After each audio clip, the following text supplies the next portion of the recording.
The early 2010s were the year anime really started to take off. Thanks to the internet, people could gather around online forums to talk about all sorts of anime and manga. Those were also the years we got a lot of classics, so much so that if I began to list them all, we'd be here for a while. But in the winter of 2014, we were introduced to the urban supernatural action comedy, Noragami. Being a manga adaptation by Studio Bones, it's an anime that ran for 2 seasons, each with 12 episodes. The first season airing from January to March of 2014, and the second season titled Noragami Arigato airing from October to December of 2015, which is pretty impressive for an anime during that time period. Noragami follows the life of the self-proclaimed delivery god Yato, as he goes around fulfilling the requests of those who are able to call out to him, all for the offering of 5 yen. The thing is, Yato is actually a lesser god, so he doesn't really have any followers, let alone people who actually knows he exists. And as such, he's left without a shrine and forced to wander the streets of Japan as a broke, homeless deity with nothing to his name except his iconic tracksuit. There's no job he won't do, from slaying Ayakashi, which are negative emotions personified, to scrubbing bathroom walls, all for 5 yen. Though everything changes when he crosses paths with Iki Hiyori, a high school girl who tries to save him from getting isekai'd, which ends up putting her in a condition where her soul frequently leaves her body at random, like some kind of astral projection. When you think about it, she's kind of the one who gets isekai'd into her own anime.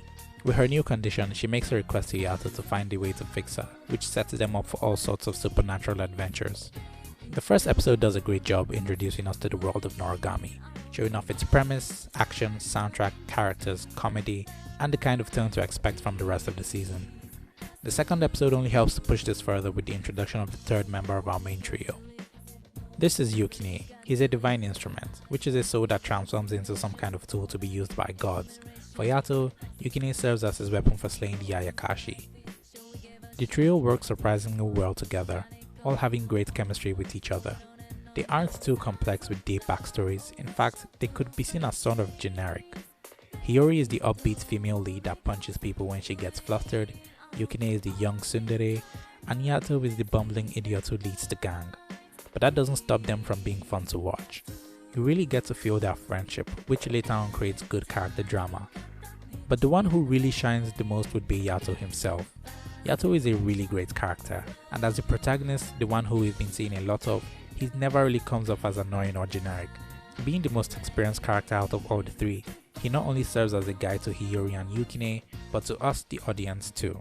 In most cases, the protagonist is the one who's new to whatever world they've been thrown into and needs to have everything explained to them, so that we, the audience, can explore, understand, and learn new things about the world at the same pace they do. But that isn't the case with Yato. He already knows the world and uses his knowledge to teach both Hiyori and Yukine. So not only are the other two led on by him, but so are we, the audience. And with the fact that he's got a shady and mysterious past, we can't help but feel like he's hiding other things from us and the characters. Which adds to his charm because beneath that cheeky smile hides a ruthless individual.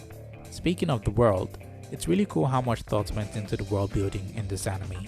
It takes its main premise of the gods being real in modern society and needing humans to remember them or cease to exist and adds a bit more flavor to it.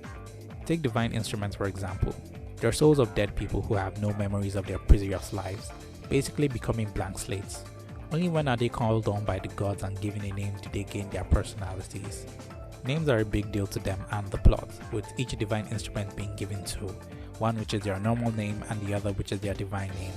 The divine name, which when called causes them to transform to their respective tools. The names they are given are a source of pride to them and dislike being called anything else.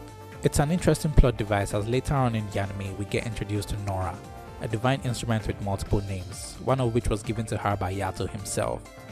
She's seen as a taboo to both the gods and other instruments, hence she's referred to as Nora, which means stray. These details are slowly fed to us through the course of the season. With each episode, we're learning something new about the characters and the world. The pacing is great, with the first couple of episodes feeling a bit slice of lifey, with the main trio going around fulfilling requests of people who happen to call upon Yato. There really isn't an overarching narrative until much later, like around the 7th episode, as the anime takes its time really easing us in and focusing on the relationship between Yato and Yukine. And you know what? That actually plays to the anime's strength pretty well. taking its time to flesh out the relationship between the two, giving us some great relatable moments which I am not going to spoil for you. But after that arc is over, we get a couple more episodes that are actually filler, which isn't that bad and only serves to give the season a more definitive end. It introduces us to an antagonist who has been teased a couple of times in earlier episodes. He's pretty one note and doesn't bring down the anime. In fact, it doesn't really feel like filler. Heck, I didn't know it was filler until I found out while working on this video, but for a season climax it serves its purpose pretty well, blending the comedy, drama and action with some neat sakuga too. And that's it for the first season of Noragami.